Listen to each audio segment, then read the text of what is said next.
oferecimento Sevilha Residência, novo empreendimento da TEL. Morar bem, viver bem, Sevilha.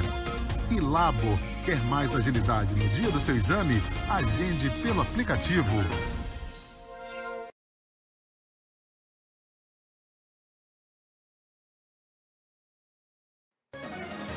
Governo do Estado prorroga por mais uma semana o decreto que proíbe a abertura do comércio não essencial em Salvador e região metropolitana.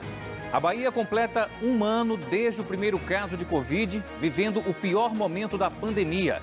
A taxa de ocupação dos leitos de UTI segue acima de 80% há 2 semanas e a Secretaria da Saúde afirma que estamos chegando ao limite. Dentro em breve, corremos o risco de faltar médicos, fisioterapeutas e enfermeiros. E por isso nós estamos ficando emparedados. O número de casos no estado ultrapassa 710 mil e mais de 12 mil pessoas morreram por causa da doença. Ficava muito preocupado de morrer a qualquer momento, né? Fulano morreu, lá em cima morreu um, aí eu disse, pronto, o próximo é eu. O custo da pandemia. Despesas com montagem de leitos de enfermaria e UTI, hospitais de campanha, contratação de equipes, estrutura para vacinação e pagamento de benefícios já chegam a quase 2 bilhões de reais. E como foi o dia de vacinação na capital e no interior do estado? Em Salvador, idosos com idade a partir de 78 anos começaram a receber a primeira dose. Foi rapidinho? Não, eu decidi. Eu contei a menina, cadê a menina? Já tinha aplicado. Eu tinha aplicado, eu digo, a minha filha, já vale abençoe. Esses e outros destaques desse sábado, 6 de março, você confere agora aqui no BATV.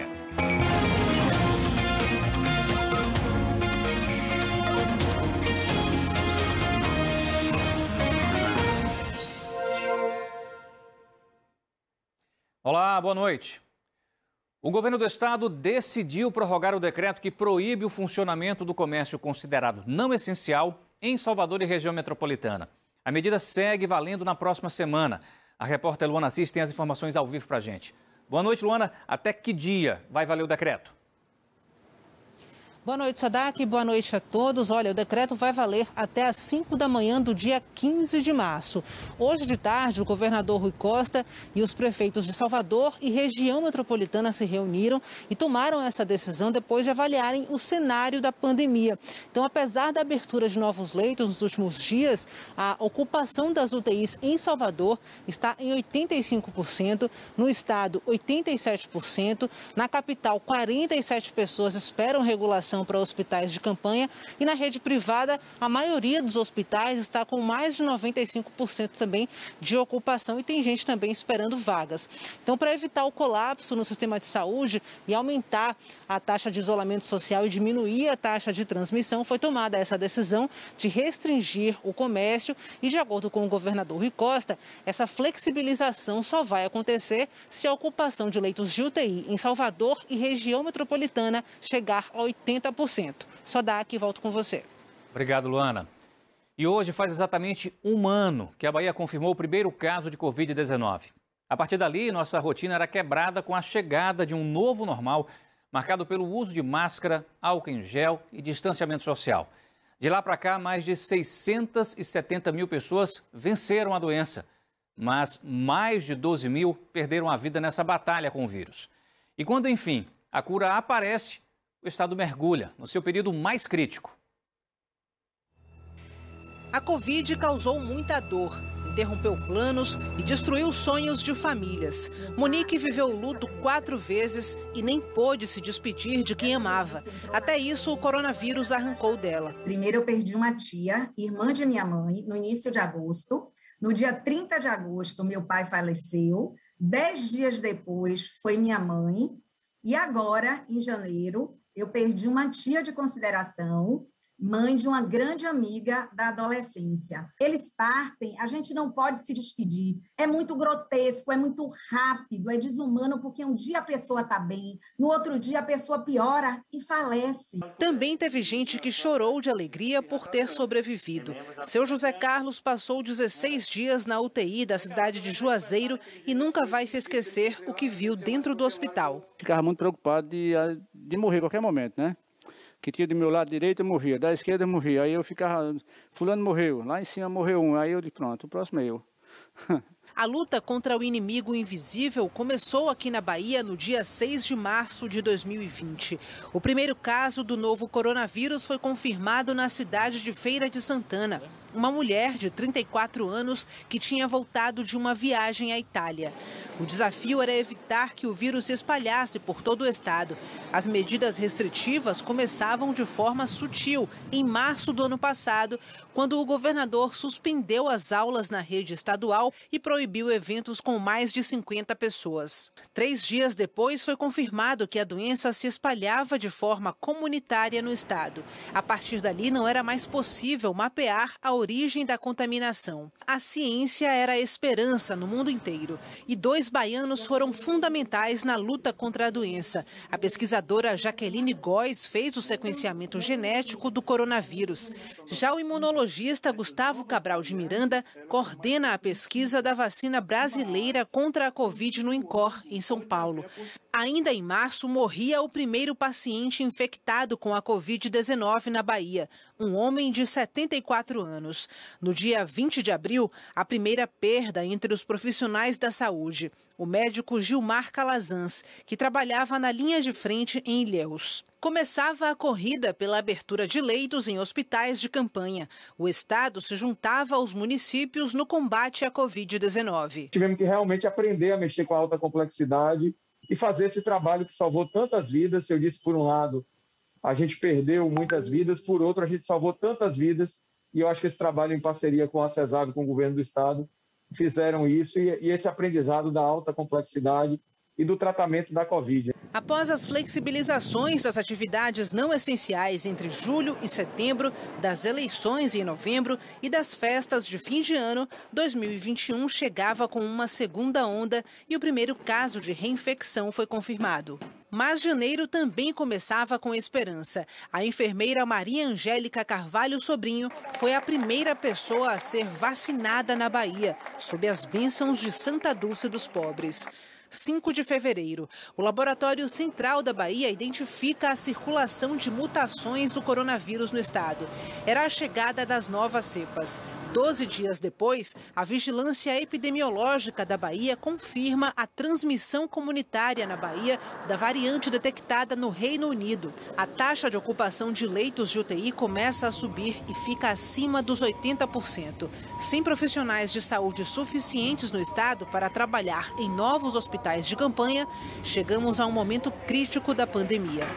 Nós vivemos hoje o pior momento porque os leitos de UTIs estão ocupados, o vírus ele é mais rapidamente transmissível, ele evolui mais rápido nas pessoas e por isso nós estamos ficando emparedados. Estamos chegando ao nosso limite, à nossa capacidade de ampliar o serviço de saúde. Dentro em breve, corremos o risco de faltar médicos, fisioterapeutas e enfermeiros. E nós não queremos ver o nosso povo padecer frente a esse inimigo mortal. Em um ano, a rotina das cidades mudou completamente. Ruas vazias, comércio fechado, nada de festas, shows, carnaval. E a máscara virou escudo obrigatório contra esse vírus que já levou tantas vidas. Mais de 12 mil só na Bahia. A combinação vacina, máscara e distanciamento social traz a esperança de um futuro com saúde. E a gente precisa ter mais esperança, então essa vacina vai ser o momento exato para a gente poder ficar salvo, né?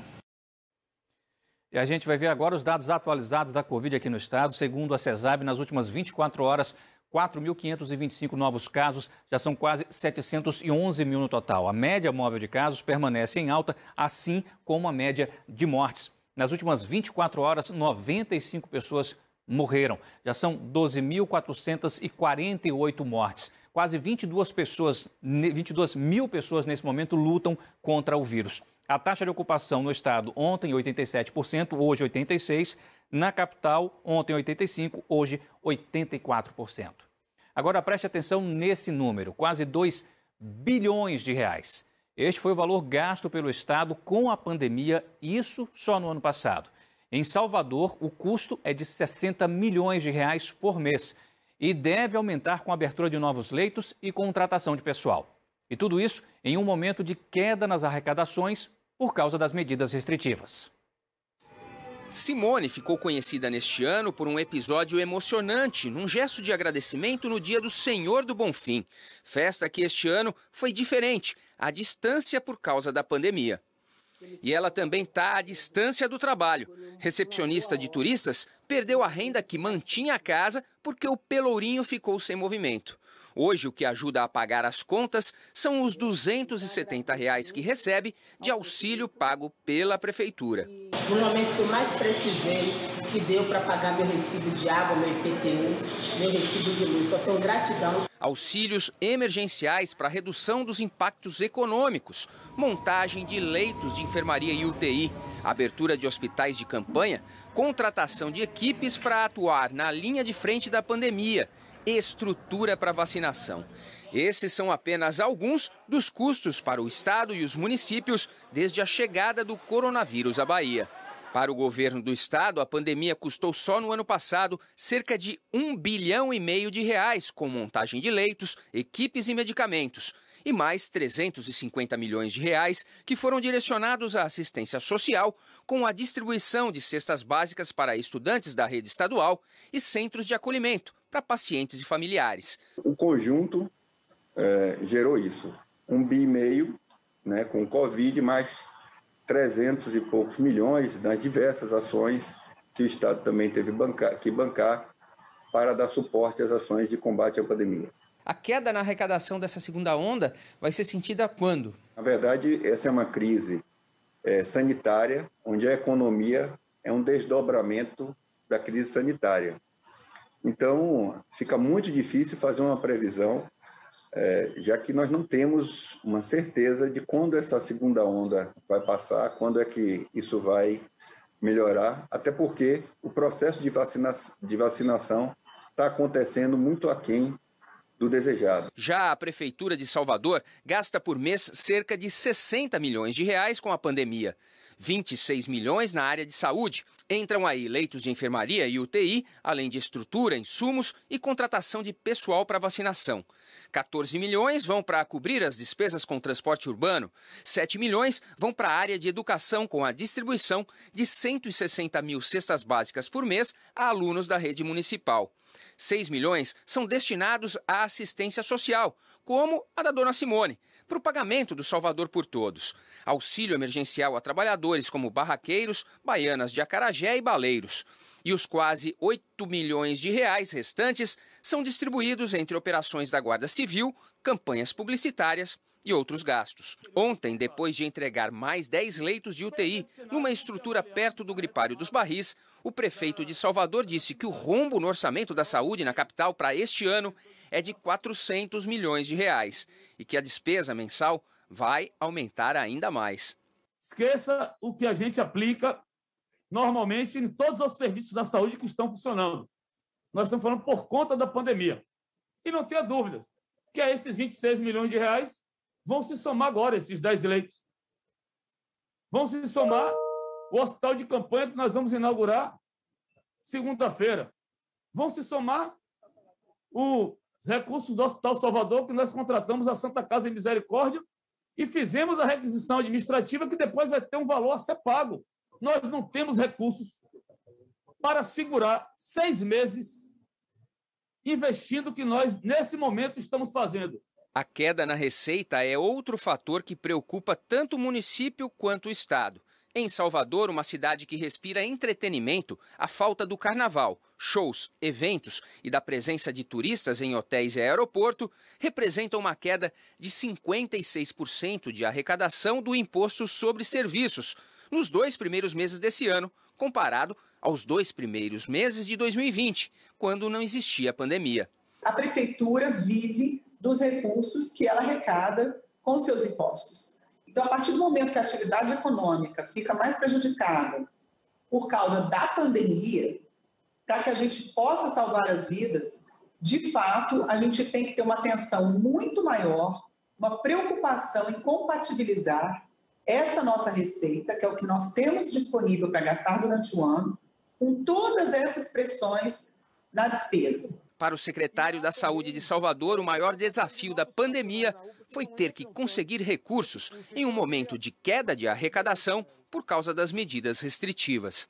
Tínhamos 3 hospitais de campanha no auge da pandemia, vamos para 5 hospitais de campanha na próxima semana. Nós tínhamos 6 gripários, temos 6 gripários e 2 tendas dando apoio em UPAs, fora manobras que nós fizemos, como o PA do Marvac.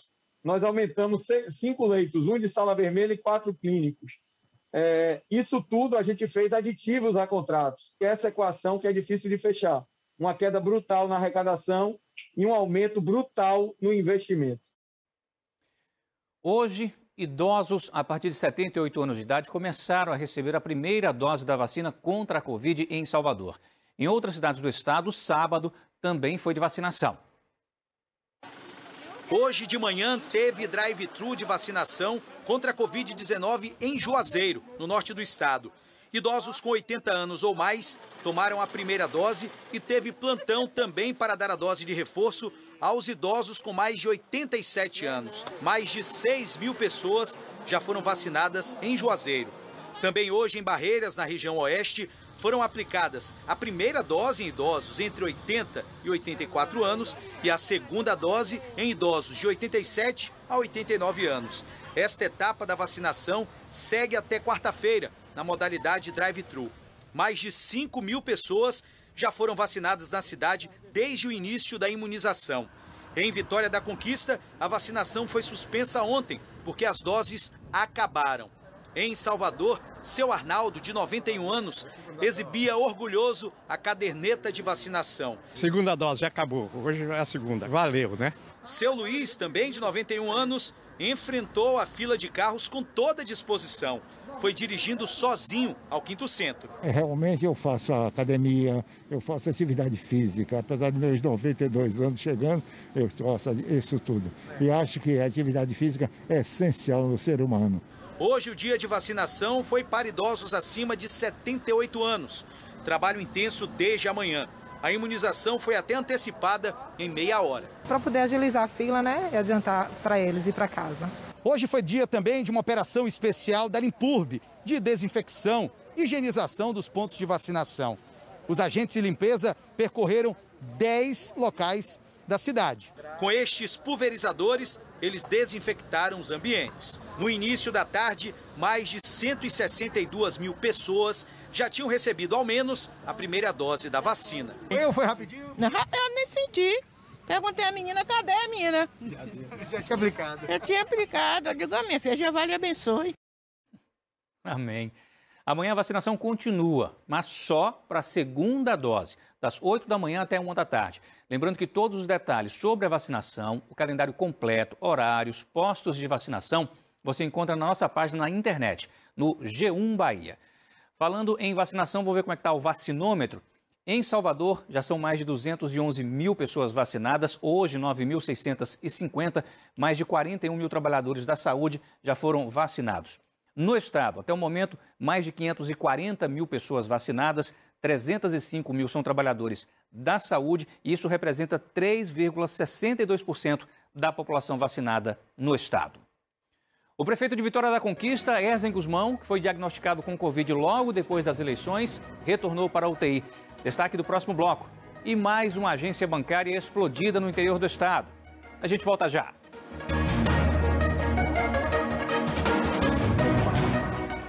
Luana estava ansiosa para voltar à escola e reencontrar os colegas, especialmente a Lara e o Fred. E para dar mais segurança para a Luana e todos os estudantes do país, o governo federal, por meio do Ministério da Educação, preparou um guia com orientações para retorno às aulas da educação básica. É importante que Luana já saia de casa preparada e use máscara, inclusive no transporte escolar. Ela deve evitar apertos de mão, beijos e abraços, mesmo ao encontrar a Lara ou o Fred. E ela precisa manter sempre uma distância de pelo menos 1 metro dos amigos, na hora das aulas, da alimentação escolar e do recreio. Na biblioteca, nas filas, nos corredores, Luana precisa higienizar as mãos com frequência e não pode compartilhar livros e objetos pessoais. Diretores, professores, pais e responsáveis, consultem o guia completo em gov.br/MEC. Ministério da Educação, Governo Federal, Pátria Amada Brasil.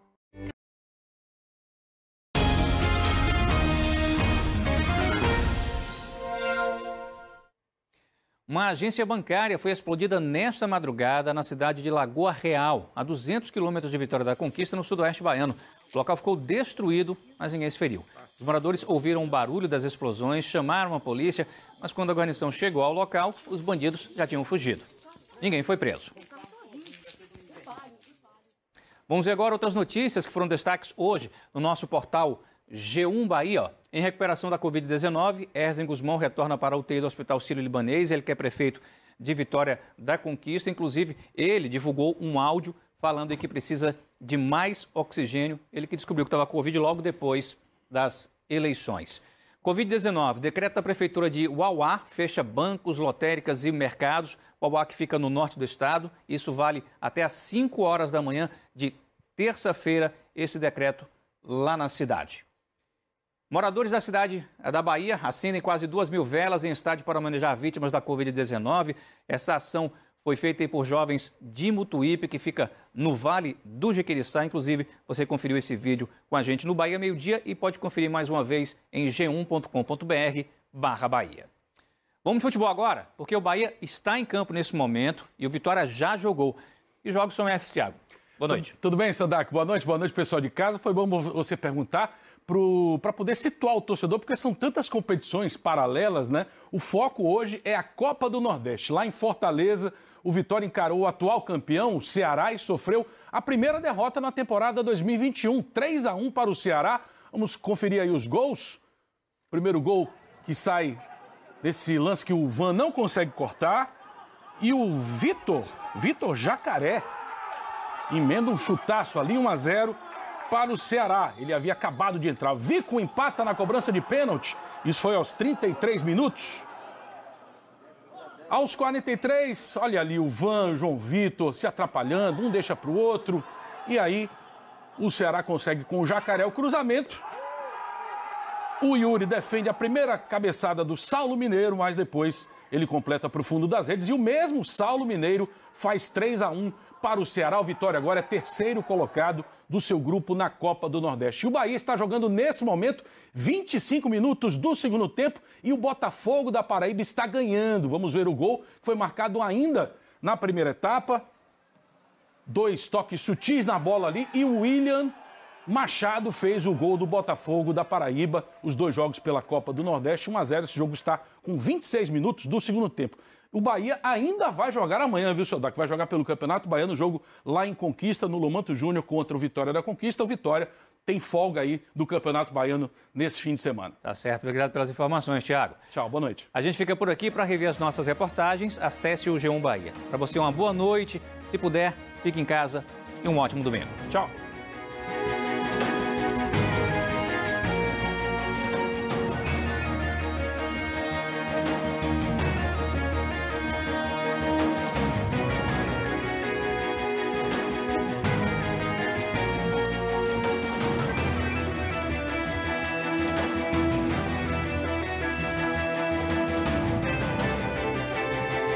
BATV.